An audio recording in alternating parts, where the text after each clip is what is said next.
হুন। আর এরকম কথা আছে তুই একটু হুন। বন্ধ লাগে তোর কাছে। বন্ধু রে, আমার বউ না আমারে ঘরেতে বাইর করে দিতে আমি 1 মাস ধরে গোসল করি না।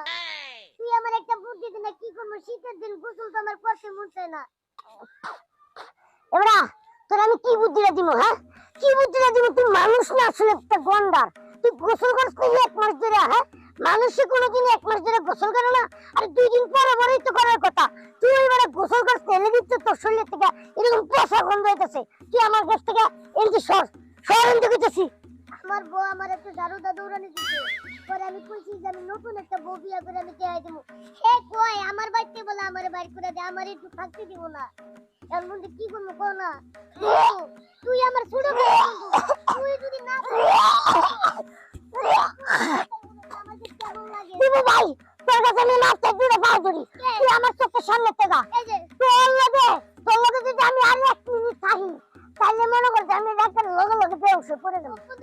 তুই যা এনতে আমি একটা কথা কই। তুই কি আগে আমারে কি কইলি তুই বিয়া করবি? তোর নতুন পুরান বউই থাকে না ঘরের ভিতরে গন্ধের জ্বালায়। তোর কাছে তোর একটা বিয়া দিব। হ্যাঁ, আমার বউ গেলিনতে শালা খাইছে 3 দিন ধরে বলে 1 মাস ধরে বলে গোসলই করে না। ওই বন্ধু ওই কই গেল? দাঁড়া, আমার একটু কথা তো বুঝা যা হয় রে। আজকাল বন্ধু বললে কেমন করে ছোট গালের বন্ধু একটা পরামর্শ দিব তা না, এই আমার বন্ধু করে অপমান করে গেল গা। কিন্তু শালায় আমি তো আজকে বাড়ি যাইতেই পারবো না, আমি তো ঢুকতেই পারবো না। বউ যে ঝাড়ুর মতো আলোচে এটা বাড়ি খেলে তো আমি শেষ। যেটুক আছি এর চেয়ে আমার আরো আধা অর্ধেক কমাই দিব। কিন্তু আমি যে বিয়া করবো কেমনে করবো পাইছি একটা বুদ্ধি। ওই যে ঘুষখোর হান্নান ঘটক আছে না, ওর কাছে দেয়।